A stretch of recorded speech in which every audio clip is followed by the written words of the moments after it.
নামাজটার নাম তওবার নামাজ। বলেন কি নামাজ? 2 রাকাত নামাজ পড়বেন আগামীকাল ইনশাআল্লাহ, আমিও পড়ব, আপনারাও। এশাবাদ দিয়া রাত্রে 2 রাকাত নামাজ তওবার। নিয়ম কি? নামাজ অন্য সিস্টেমেই পড়বেন, শুধু সেজদার সময় নিয়মটা আলাদা। তওবার নিয়তে নামাজ পড়বেন, অন্তরকে আল্লাহর কাছে ছেড়ে দিয়া বলবেন, আল্লাহ আমি আপনার আদালতের আসামি হইয়া দাঁড়াইছি, তওবা করার নিয়তে নামাজে দাঁড়াইলাম।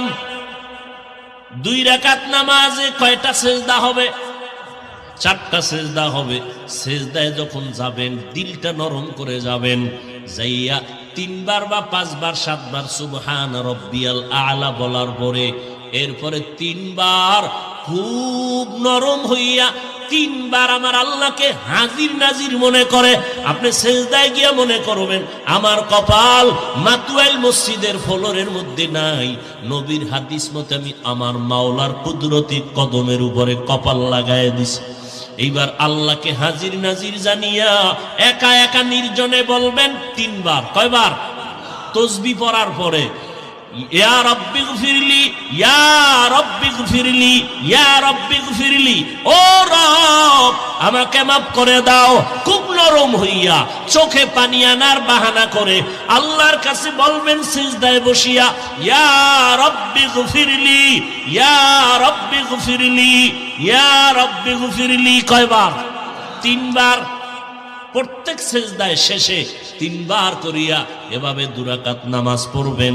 নামাজের পরে নির্জনে হাত উঁচু করিয়া ইস্তেগফার দুরূদ শরীফ পড়ে আল্লাহর কাছে এবার হাত উঁচু করে কাঁদবেন, আল্লাহ আমার জীবনের গুনাহ মাফ করে দাও।